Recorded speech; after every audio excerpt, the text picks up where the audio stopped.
Guys, so this journey is coming to a close.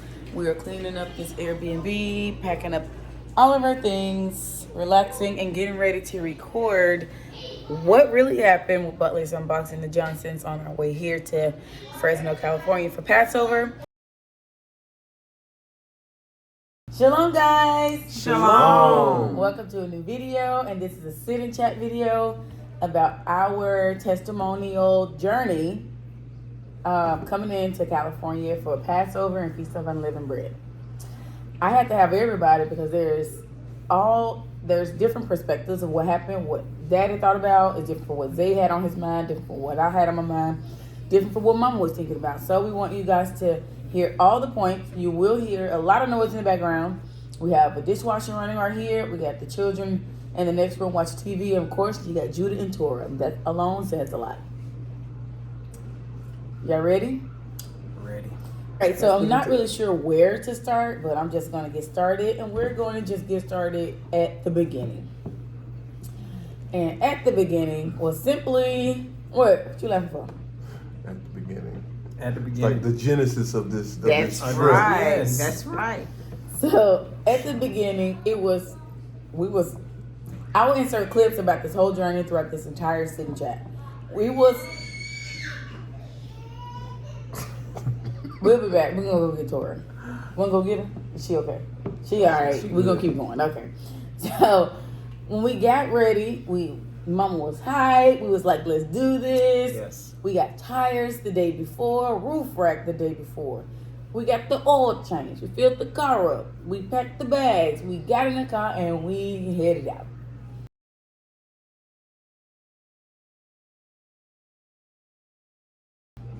And we were on the road. We rode for how many hours? 3, 4. About 3. About 3 hours, and we made it to. We should remember where we are now.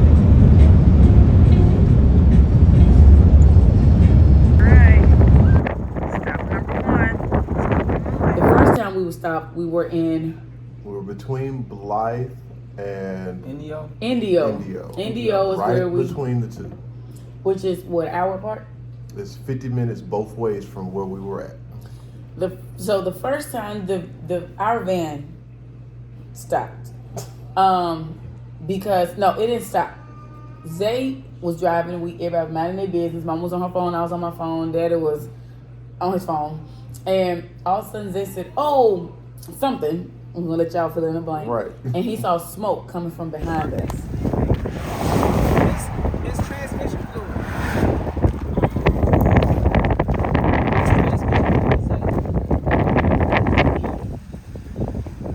Dang. But get over some. We're on the street.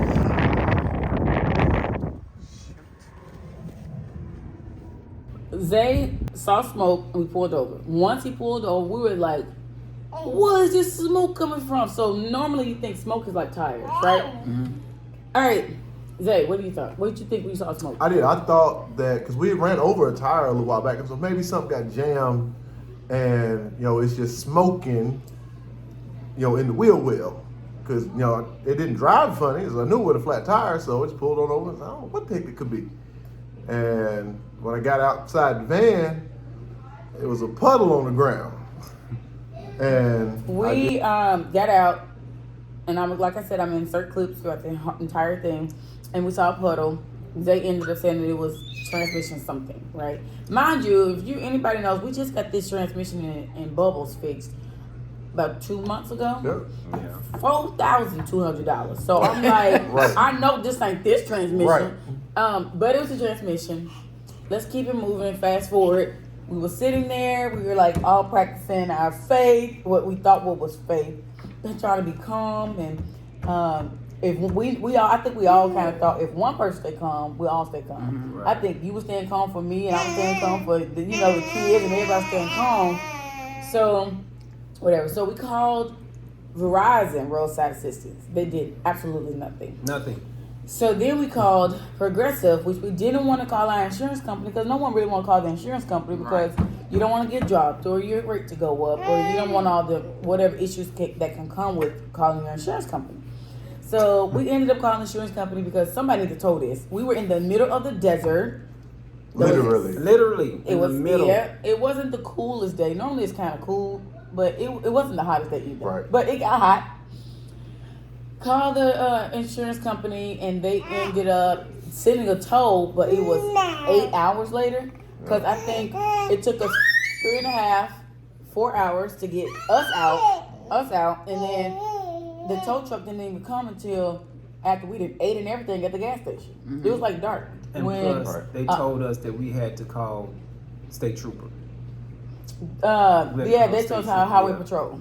Instead of them sending someone to come and get us, they said we have to call the state trooper first to see that there was to make sure that we were okay.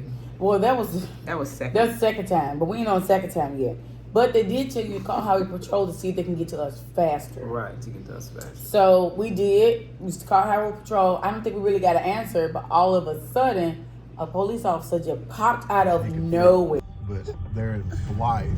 I don't even remember how far away is Blythe. An hour. We have to split up. The women and the children are going to. You can take us to the gas station.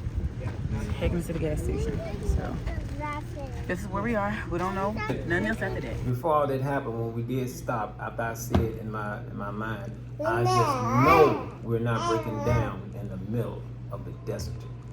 We all prayed together as a family. I will not forget that. We prayed. Yeah, we did. As soon as we broke down, we prayed. Yeah, because we're learning through the walk of living in Torah and exercising our faith, our faith muscles. We are learning that when something happens, hard pause, wait, listen for the Most High, listen for any signs or anything that we think that can help us move forward and whatever we're gonna go do, right? Mm-hmm. So we stopped, we prayed, and all of a sudden a state trooper came out of nowhere. Yeah. I ain't see him pull up. I think you said you did see him pull up. None of us saw him. No, Daddy was. No, I turned around. He was standing right there. That's it. Woo! It was like a scene from Boys in the Hood. 9 out of 10 when it comes to Hebrews and police officers, we don't have the best experience. Right. But we had a great experience with this guy. He was very helpful. Yes. He was encouraging when he dropped me off at the gas station. Very patient. He was very patient. He was kind. He was just cool. So, I'm trying not to make this long, but I'm trying to make sure we hit our points. That he was awesome. So, being that he was like, it's not much you can do. He said, you are in the middle of 2 towns, 15 minutes each way, or something like that. That could either like fix the van or they had like a hotel. It was like 2 miles. Okay, so it was another town up ahead, but it had like a gas station and maybe something to eat.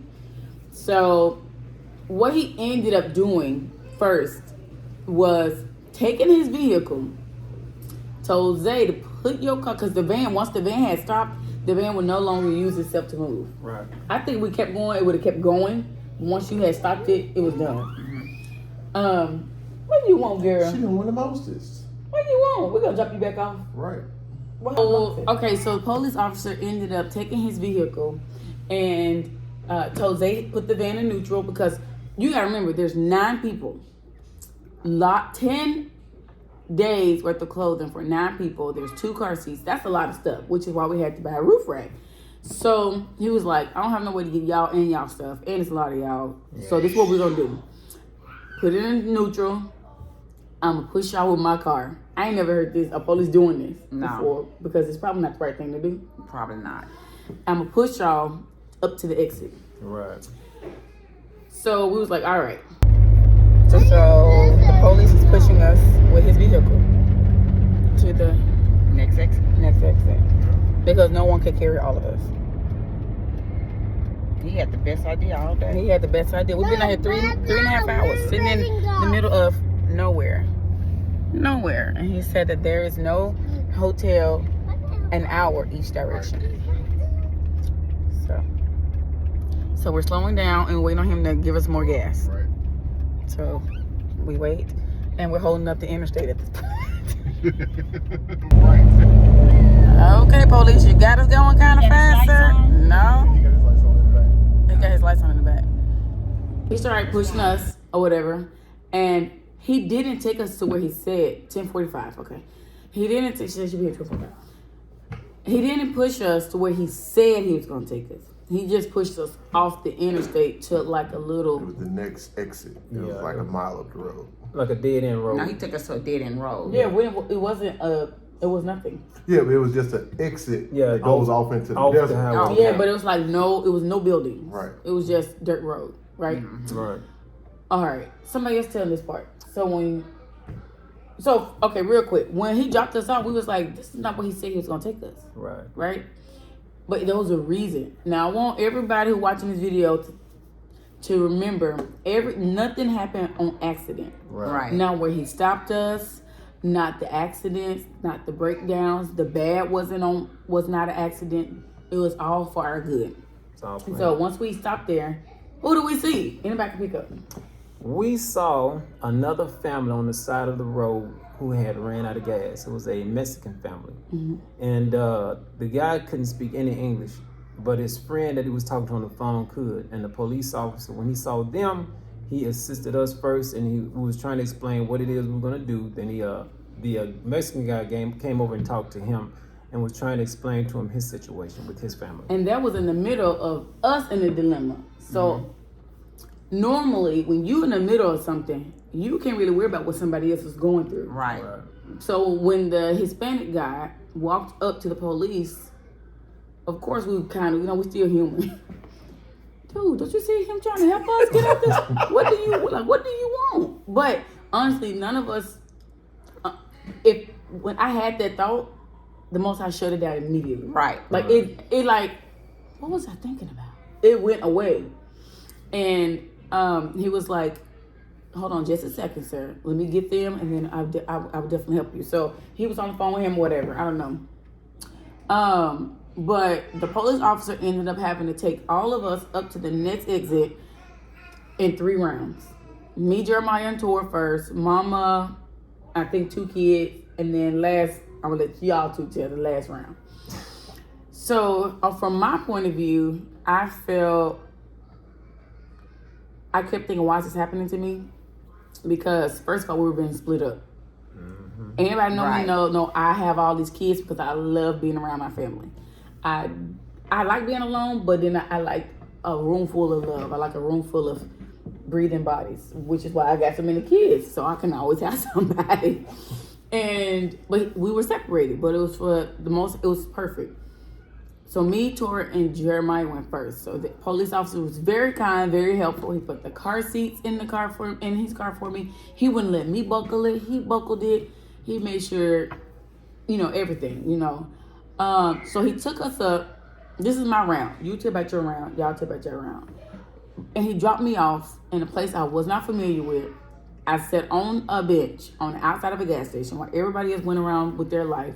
I felt like I was in the middle of like what's it called? Twilight Zone, when the stuff going around you and you're just still. You was having an out-of-body experience.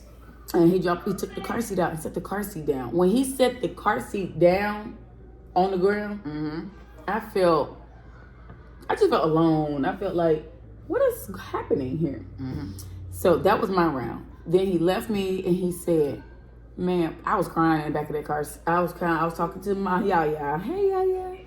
I was talking to Yaya. I was like, Yaya, I'll call you back because I don't have no words and I don't have the answers on what we should do.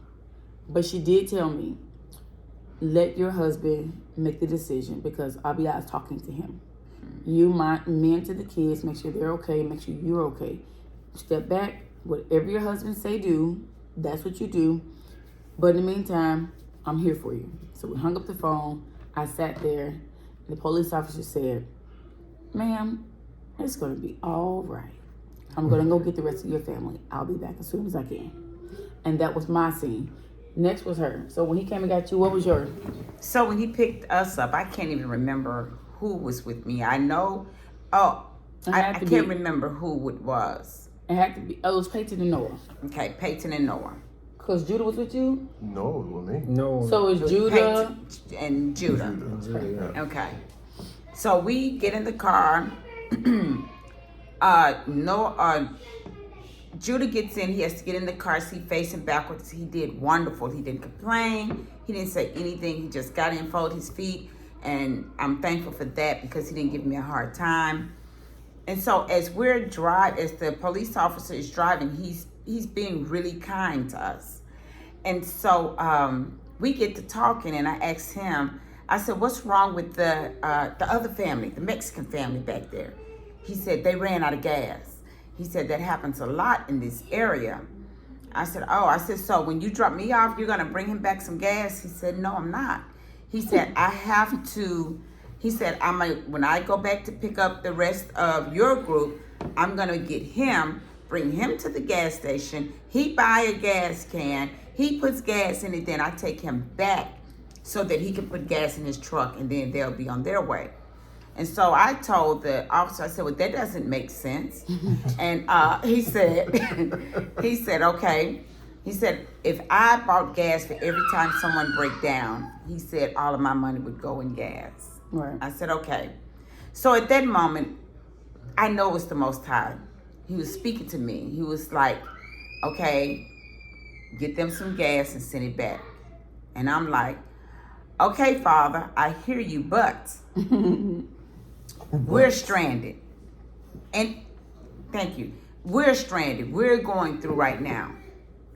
And he just said, get them some gas. Mm-hmm. So I asked the officer, I said, if I get the gas, if I buy his gas, will you take it to him?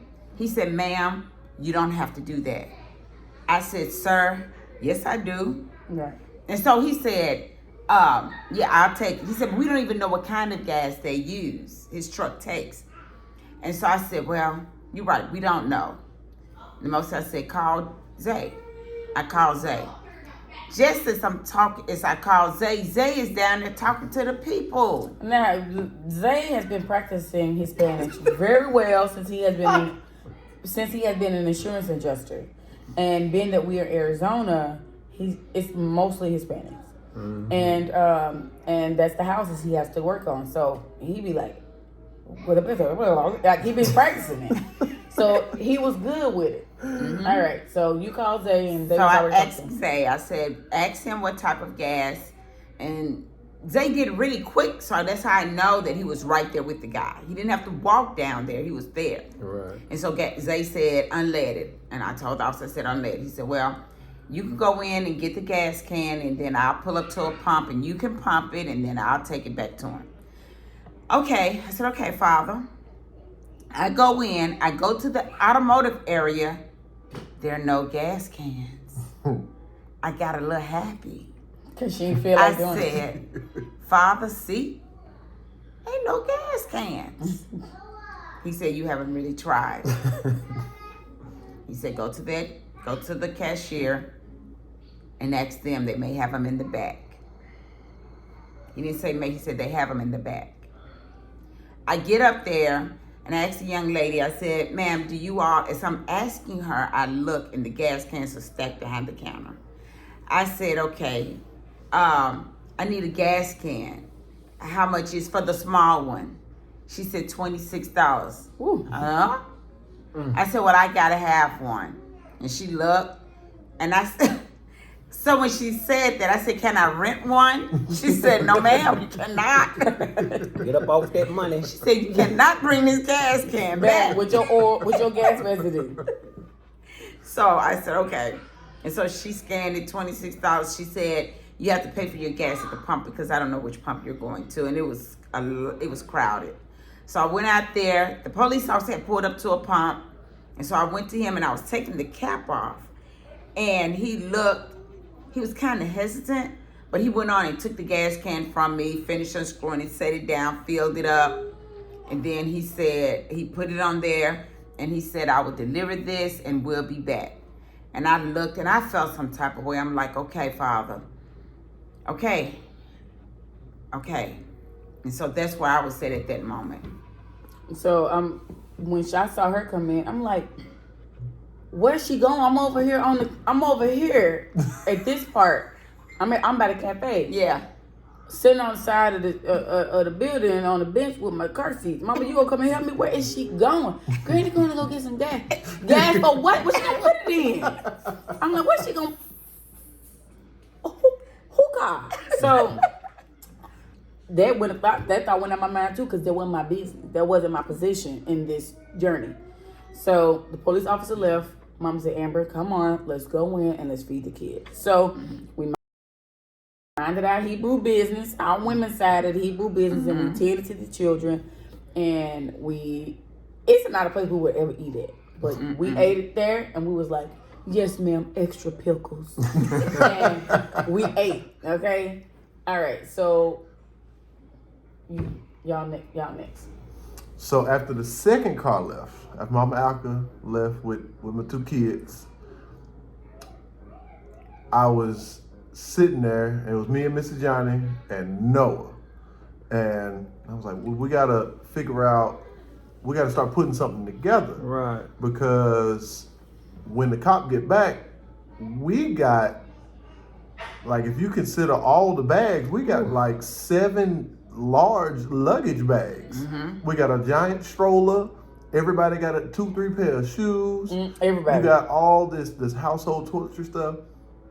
Where are we gonna put this in the back of this police car? And I was like, why didn't we send some of these bags one at a time every time somebody left? But honestly, he would not have taken it. Right. He said he didn't have room because he had to put all of his gear that was in the back seat in his trunk. Right.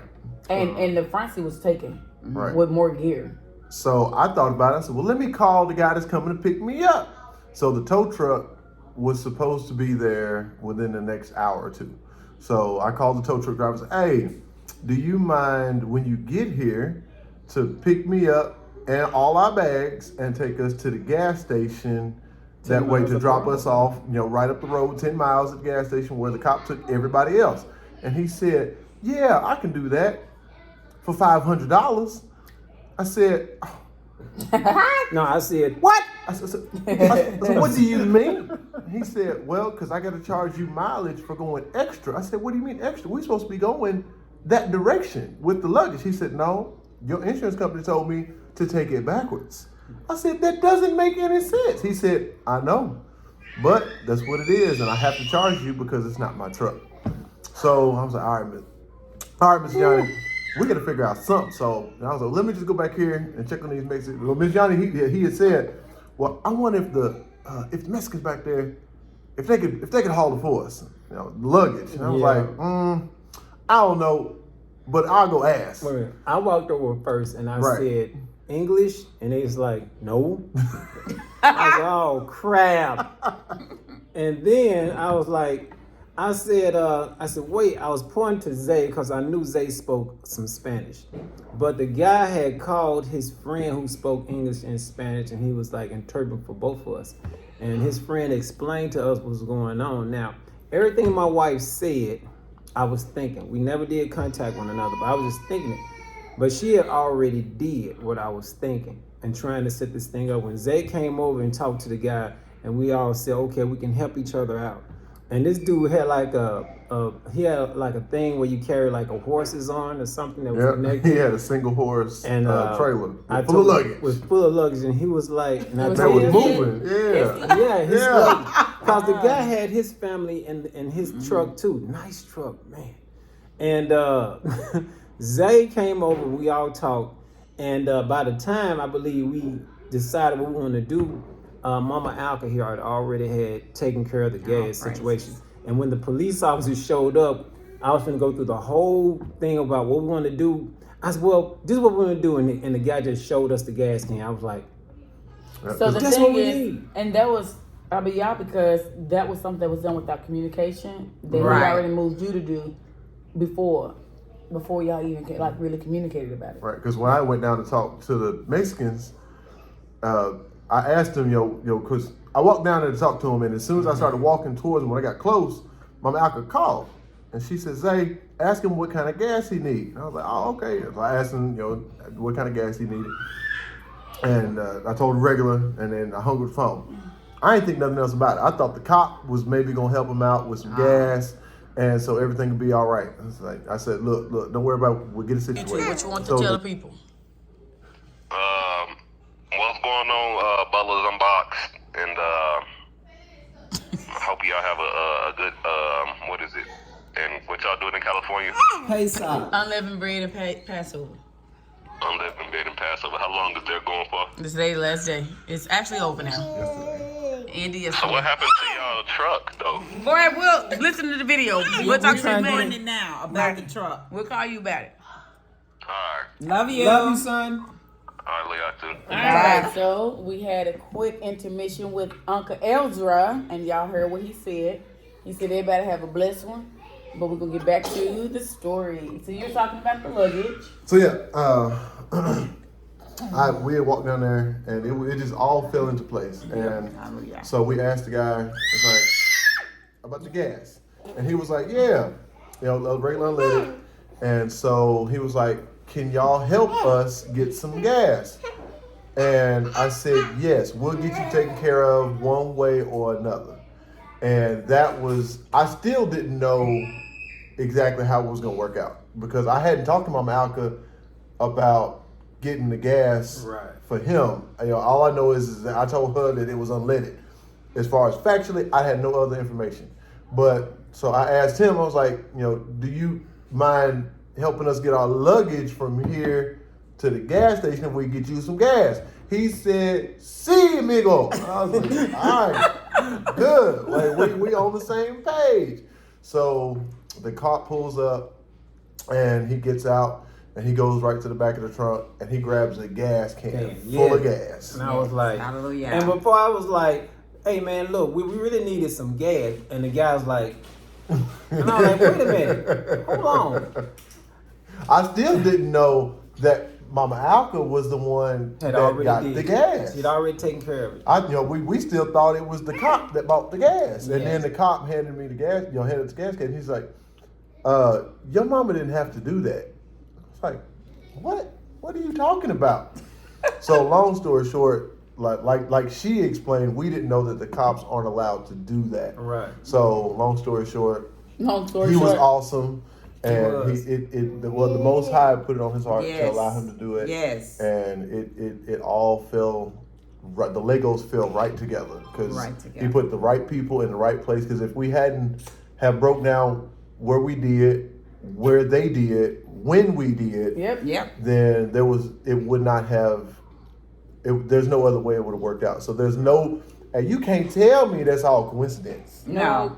You can't. Nope. So she's eating applesauce. So when we all finally made it together to the gas station / cafe, whatever, we just all stopped, ate.